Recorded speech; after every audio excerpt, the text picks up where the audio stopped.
Day ಹೇಗಿತ್ತು ಅಂತ ಹೇಳಿ ನೋಡ್ಕೊಂಬಂದು.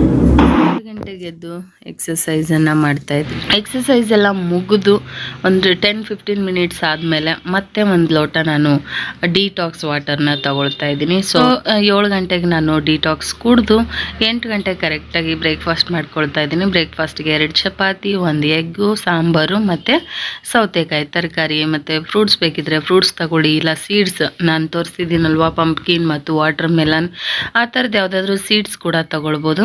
ಸೊ ಈಗ ನಾನು ಬ್ರೇಕ್ಫಾಸ್ಟ್ ಎಲ್ಲ ತಿಂದಾದ್ಮೇಲೆ ಸ್ವಲ್ಪ ಬೆಲ್ಲದ ಟೀನ ಕುಡಿತಾ ಇದ್ದೀನಿ. ನನ್ನ ಮಗನ ರಿಸಲ್ಟ್ ಕೂಡ ಇದೆ. ಸೊ ಹಂಗಾಗಿ ಸ್ಕೂಲ್ಗೆ ಹೋಗಕ್ಕಂತೇಳಿ ಈ ತರ ರೆಡಿ ಆಗಿದ್ದೀನಿ. ಹೇಗಿದೆ ಔಟ್ಫಿಟ್? ಬರ್ತಿದೆ ಎಕ್ಸಾಮ್ ಈಸಿ. ನೋಡೋಣ ರಿಸಲ್ಟ್ ನೋಡ್ಬೇಕು ಅಂತ ಕರೆದು. New jewels collection sets video ಬೇಕು ಅಂದ್ರೆ ಹೇಳಿ, ಖಂಡಿತ ವಿಡಿಯೋ ಮಾಡ್ತೀನಿ. ಅಂತ ಏನ್ ಜೋರ್ ಇಲ್ಲ, ಮೀಡಿಯಂ. ಇದಂತೂ ಸಖತ್ತಾಗಿದೆ, ಇದು ಸೆಟ್ ಸಖತ್ತಾಗಿದೆ.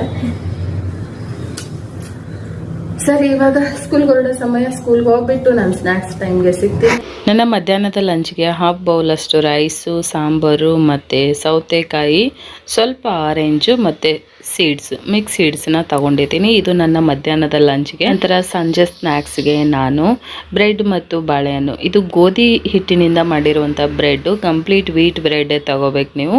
ಮೈದಾನ ಅವಾಯ್ಡ್ ಮಾಡಬೇಕು. ಮೈದಾ ತಿನ್ನೋದ್ರಿಂದ ನಿಮಗೆ ವೆಯ್ಟ್ ರೆಡ್ಯೂಸ್ ಆಗಲ್ಲ. ಸೊ ಸ್ವಲ್ಪ ಜೇನುತುಪ್ಪ ಮತ್ತು ಒಂದೇ ಒಂದು ಏಲಕ್ಕಿ ಬಾಳೆಹಣ್ಣನ್ನು ಹಾಕ್ಕೊಂಡು ಆ್ಯಂಡ್ ತುಪ್ಪದಲ್ಲಿ ಸ್ವಲ್ಪ ತುಪ್ಪ ಹಾಕಿಬಿಟ್ಟು ರೋಸ್ಟ್ ಮಾಡ್ಕೊಂಡಿದ್ದೀನಿ. ಇದು ನನ್ನ ಸ್ನ್ಯಾಕ್ಸ್ ಟೈಮ್ ಆಗಿದೆ. ಅದಕ್ಕೆ ಜೋಳದ ಅಂಬ್ಲಿ ಮತ್ತು ಒಂದು ಆಮ್ಲೆಟ್. ಸೊ ಎಗ್ ಪ್ರೋಟೀನ್ ಬೇಕೇ ಬೇಕು. ಸೊ ಬೆಳಗ್ಗೆ 1 ಎಗ್ಗು, ಸಂಜೆ 1 ಎಗ್ಗು ತಗೊಳ್ತಾ ಇದ್ದೀನಿ. ಹಾಗಾಗಿ ನಾನೀಗ ಜೋಳದ ಗಂಜಿ, ನೀವು ಯಾವುದಾದ್ರೂ ಲಿಕ್ವಿಡ್ ಥರ ಸೂಪ್ ಆಗಿರ್ಬೋದು, ಗಂಜಿಗಳಾಗಿರ್ಬೋದು, ಇಲ್ಲ ಜ್ಯೂಸ್ ಆಗಿರ್ಬೋದು, ಆದಷ್ಟು ರಾತ್ರಿ ಊಟನ ಅವಾಯ್ಡ್ ಮಾಡಿಬಿಟ್ಟು ಈ ಥರ ಲಿಕ್ವಿಡ್ ಇರುವಂಥ ಪದಾರ್ಥಗಳನ್ನು ಅಥವಾ ಆಹಾರಗಳನ್ನು ತಗೊಳ್ಳೋದ್ರಿಂದ ಬೇಗ ನಿಮ್ಮ ವೆಯ್ಟ್ ರೆಡ್ಯೂಸ್ ಆಗುತ್ತೆ.